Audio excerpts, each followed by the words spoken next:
அஸ்ஸலாமு அலைக்கும் வரஹ்மத்துல்லாஹி வபரகாத்துஹு. அன்பார்ந்த சகோதர சகோதரிகளே, மத்தியில் ஆளுகின்ற மோடி அரசு இன்றைய தினம் அவசர கதியிலே ஒரு அரசாணையை பிறப்பித்திருக்கிறது. நாடு முழுவதிலும் மிகப்பெரிய சர்ச்சையை ஏற்படுத்தியிருக்கக்கூடிய அந்த அரசாணை குறித்த உண்மை தகவல்களை உலகத்திற்கு சொல்வதற்காக தமிழ்நாடு தௌஹீத் ஜமாத் இந்த பதிவை உங்களுக்கு முன்னால் வைக்கின்றது. என்ன அரசு உத்தரவு என்று சொன்னால், இந்த நாட்டிலே வளர்ப்பு பிராணிகளாக இருக்கக்கூடிய மாடுகளையும் ஒட்டகங்களையும் அதனை அறுப்பதற்காக விற்பதற்கும் வாங்குவதற்கும் தடை என்று சொல்லி ஒரு உத்தரவை இவர்கள் பிறப்பித்திருக்கிறார்கள். சிந்தித்து பார்க்க வேண்டும். அறுப்பது என்று சொன்னால் ஒன்று அது உணவுக்காக இறைச்சிக்காக அறுக்கப்படும், மற்றொன்று இந்த நாட்டிலே வழிபாட்டிற்காக பிராணிகள் அறுக்கப்படுகின்றது. இப்ப அறுக்கக்கூடாது, அறுப்பதற்காக பிராணிகள் விற்கக்கூடாது என்று சொன்னால் இறைச்சி வியாபாரத்தை ஒழித்து விடலாம் என்பது இவர்களுடைய திட்டம். மற்றொன்று வழிபாட்டிற்காக அறுக்கப்படுகிறது என்றால் முஸ்லிம் சமுதாயம் ஆடு மாடு ஒட்டகங்களை எல்லாம் குர்பானி என்கிற ஒரு வணக்கத்தை இறைவனுக்காக நிறைவேற்றுவதற்காக முஸ்லிம்கள் அறுப்பார்கள், ஏழை மக்களுக்கு விநியோகம் செய்வார்கள். அப்ப இந்த தடையின் மூலமாக அறுப்பதற்கு விற்பனை செய்வதற்கு தடை என்பதன் மூலமாக முஸ்லிம்களுடைய வழிபாட்டிலே உள்ளே மூக்கை நுழைத்து விடலாம், இவர்களை அறுக்க விடாமல் தடுத்து விடலாம். அந்த வியாபாரமே செய்ய முடியாது என்றால், யாரும் விற்க முடியாது வாங்க முடியாது என்றால் என்ன பண்ண முடியும் என்று சொல்லி இறைச்சி வியாபாரத்தின் மூலமாக பயன்பெறுகின்ற இஸ்லாமிய சமுதாயம், தலித்து மக்கள் இவர்களை எல்லாம் அழிப்பதற்காக நசுக்குவதற்காகத்தான் இந்த உத்தரவு பிறப்பிக்கப்பட்டிருக்கிறது என்பதை எளிதில் யாரும் புரிந்து கொள்ள முடியும். அது மட்டுமல்ல, இதன் மூலமாக மோடி அரசினுடைய இன்னொரு திட்டத்தையும் நீங்கள் புரிந்து கொள்ள வேண்டும். வெகுஜன சமுதாயமாக இருக்கக்கூடிய என் அருமை இந்து சமுதாய மக்களுக்கு மாடு என்பது புனிதமாக பார்க்கப்படுகின்ற வேளையிலே நாங்கள் எல்லாம் மாட்டை பாதுகாப்பதற்கு களத்திலே இறங்கியிருக்கிறோம் என்று ஒரு செய்தியை முன்வைத்து இதன் மூலமாக இவர்கள் ஒரு அரசியல் ஆதாயம் அடைய பார்க்கிறார்கள். வட மாநிலங்களில் இப்பொழுதே நீங்க எத்தனையோ சம்பவங்களை பார்த்திருப்பீர்கள். மாட்டை பாதுகாக்கிறோம் என்கிற பெயரிலே மனிதர்கள் வேட்டையாடுகின்ற சம்பவங்கள் எத்தனையோ நடந்து போச்சு. எத்தனையோ உயிர்களை கொன்று விட்டார்கள், முஸ்லிம்களையும் தலித்துகளையும் மாட்டின் பெயரை சொல்லி பசு பாதுகாப்பு என்கிற பெயரிலே. ஏன்னா அப்பதானே இந்து சமுதாய மக்களுடைய ஒரு கவனத்தை ஈர்க்க முடியும். அவர்களின் எதிர்ப்பை சம்பாதிக்காமல் இந்த கொலைகளையும் வன்முறைகளையும் நிகழ்த்த முடியும் என்கிற பெயரிலே அந்த பசு பாதுகாப்பு என்கிற பெயரை அழகாக லாவகமாக சூட்டிக் கொண்டார்கள். இப்ப என்ன, எல்லா மாடுகளையும் பாதுகாப்பதற்கு மோடி இறங்கிவிட்டார், அதனுடைய விளைவுகளை பற்றி கவலை கொள்ளாமல் இறங்கிவிட்டார் என்று ஒரு சித்திரத்தை உருவாக்குவதற்காக இவர்கள் இந்த அறிவிப்பை முன்வைத்திருக்கிறார்கள். என் அருமை சமுதாய மக்களை நீங்கள் புரிந்து கொள்ள வேண்டும். ஒரு காலத்திலும் இந்த அறிவிப்பின் மூலமாக மோடி மாடுகளை பாதுகாக்க மாட்டார். இந்த அறிவிப்பு என்பது மாட்டு இனத்தை அழிக்கக்கூடிய ஒரு அறிவிப்பு என்பதை அத்துணை மக்களும் புரிந்து கொள்ள வேண்டும். ஏனென்று சொன்னால், ஒரு இனம் பாதுகாப்பாக இருக்கிறது, பல்கி பெறுகிறது என்று சொன்னால் அது இந்த மோடி போன்ற ஆட்சியாளர்களால் ஒரு காலத்திலும் பாதுகாக்க முடியாது. மனிதர்களையே பாதுகாப்பதற்கு வக்கற்ற ஒரு ஆட்சியா வாயில்லாத மாடுகளை பாதுகாக்க போகிறது? நீங்க நாடு முழுக்க எடுத்துட்டீங்கன்னு சொன்னா, மனிதர்களால் வளர்க்கப்படுகின்ற ஆடு மாடு கோழி போன்ற பிராணிகள் எல்லாம் அதெல்லாம் கணக்கு வழக்கு இல்லாம பல்கி பெருகி போய் தான் கிடக்கு.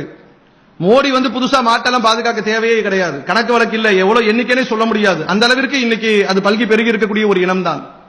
ஆனால் அதே சமயத்தில் மனிதர்களால் பாதுகாக்கப்படாத மனிதர்களால் வளர்க்கப்படாத பிராணிகளை எடுத்துக்கொண்டீர்கள் என்று சொன்னால் அதுதான் அழிந்து கொண்டு இருக்கிறது.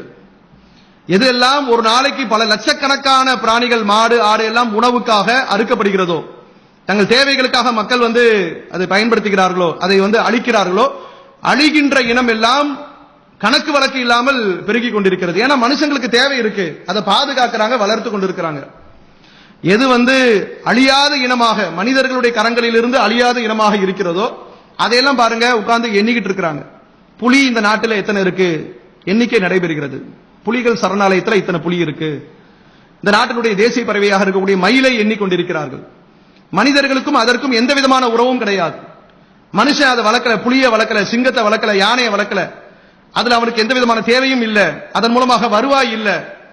மனிதர்களுக்கு வருவாய் இல்லை என்று சொன்னால், மனிதர்களுடைய கரங்களால் பாதுகாப்பு அது பெறவில்லை என்று சொன்னால் அந்த இனங்கள் எல்லாம் அழிந்து கொண்டிருக்கிறது, எண்ணிக்கொண்டிருக்கிறார்கள். மனிதர்கள் அன்றாடம் உணவுக்காக பல லட்சக்கணக்கான ஆடுகளையும் மாடுகளையும் கோழிகளையும் அறுத்து கொண்டிருக்கிறார்கள், உணவுக்காக சாப்பிட்டுக் கொண்டிருக்கிறார்கள். அது பார்த்தா பெருகி கொண்டே இருக்கு. ஏன்னா மனுஷனுக்கு தேவை இருக்கு. இந்த அறிவிப்பு என்ன ஆகும்? அழிவை நோக்கி மாடுகளை கொண்டு செல்லும். ஏன்னா இனிமேல் அதை இதுவரைக்கும் யார் வளர்த்துட்டு இருக்கிறாங்களோ அவங்களுக்கு இனிமேல் வளர்க்க முடியாது. உண்மையிலேயே மோடி முஸ்லிம்களுக்கு எதிரான தாக்குதல் என்று சொல்லித்தான் அதை கொண்டு வந்து வைக்கிறார். தலித்துக்கு எதிரான தாக்குதல் என்று முன்வைக்கிறாரு. அதான் அவங்களுடைய திட்டம். ஆனால் உண்மையிலேயே இதனுடைய பாதிப்பு யாருக்கு என்று சொன்னால், அதை யார் வளர்த்து கொண்டிருக்கிறார்களோ, இத்தனை ஆண்டு காலம் மாட்டை யார் வளர்த்து கொண்டிருக்கிறார்களோ அவர்கள் தான் ஒரு பெரிய அழிவை நோக்கி செல்லுவார்கள். வளர்க்கிறவங்க எல்லாம் முஸ்லிம்கள் கிடையாதுங்க. இறைச்சிக்காக விற்பனை செய்யக்கூடியவர் கூட நீங்கள் முஸ்லீம் என்று சொல்லிட்டு போயிடலாம். கிராமப்புறத்தில் வளர்க்கிறாங்களே அவங்க எல்லாம் முஸ்லீம் சமுதாய மக்களா? அருமை இந்து சமுதாய மக்கள் தான் அதிகமாக வளர்த்துட்டு இருக்காங்க. ஏன்னா அவங்க மாட்டை வளர்த்து அதன் மூலமாக பாலை கறந்து விற்பனை செய்து வருவாய் ஈட்டி இப்படியே அவருடைய வாழ்க்கை போய்கிட்டு இருக்கும்.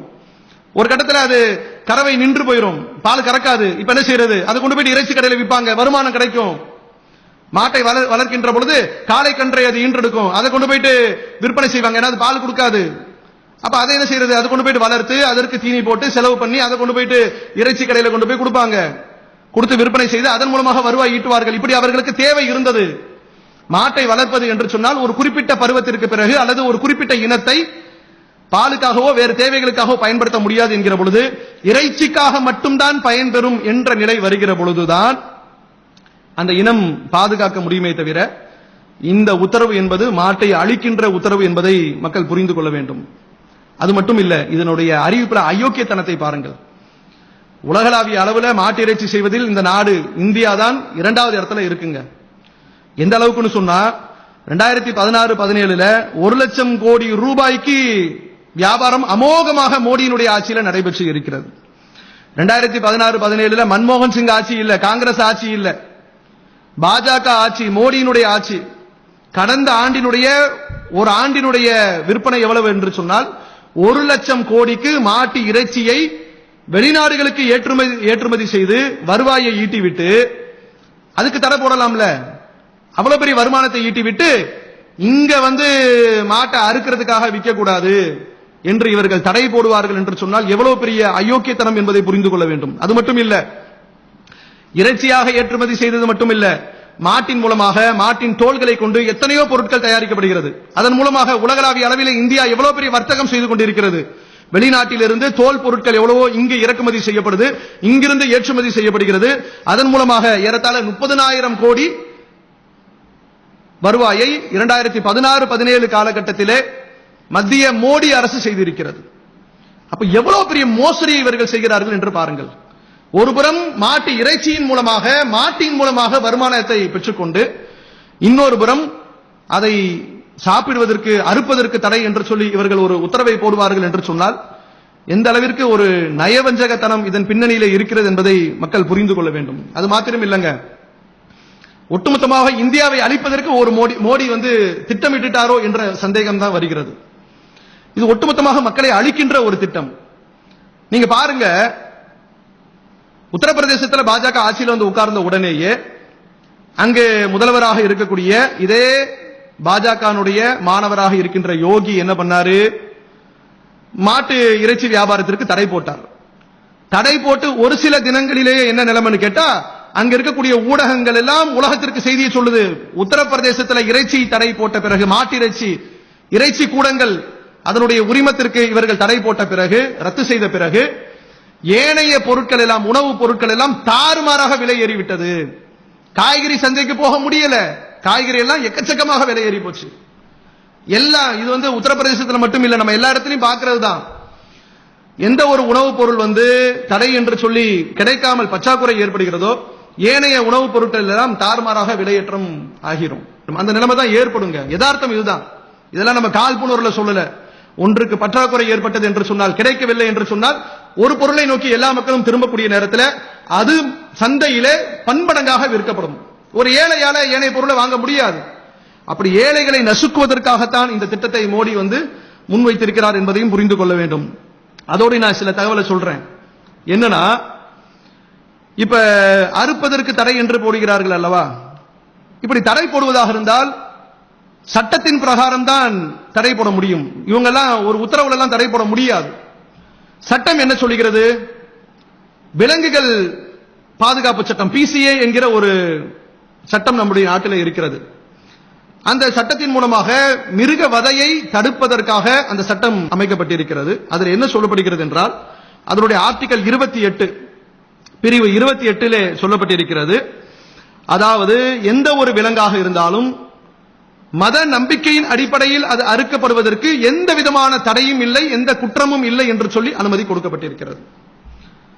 அப்ப அறுப்பதற்கு பிராணிகள் விற்பனை செய்யக்கூடாது என்று சொன்னால், நம் நாட்டில் அமைந்திருக்கக்கூடிய ஒரு சட்டத்திற்கு எதிராக இவர்கள் செயல்பட்டுக் கொண்டிருக்கிறார்கள். சட்டத்திற்கு உட்பட்டு கூட இதை போடல, சட்டத்திற்கு எதிராக செயல்படுகிறார்கள். அந்த சட்டமே மிக தெளிவாக சொல்லுகிறது, எந்த ஒரு மதத்திலும் எந்த ஒரு மத நம்பிக்கையின் அடிப்படையிலும் எந்த ஒரு பிராணியும் அறுப்பதற்கு எந்த தடையும் இல்லை. தடை இல்லை என்ற ஒரு சட்டம் இருக்கின்ற பொழுது அதற்கு நேர் எதிராக இவர்கள் ஒரு சட்டத்தை கொண்டு வருகிறார்கள். கேட்டா என்ன சொல்றாங்க?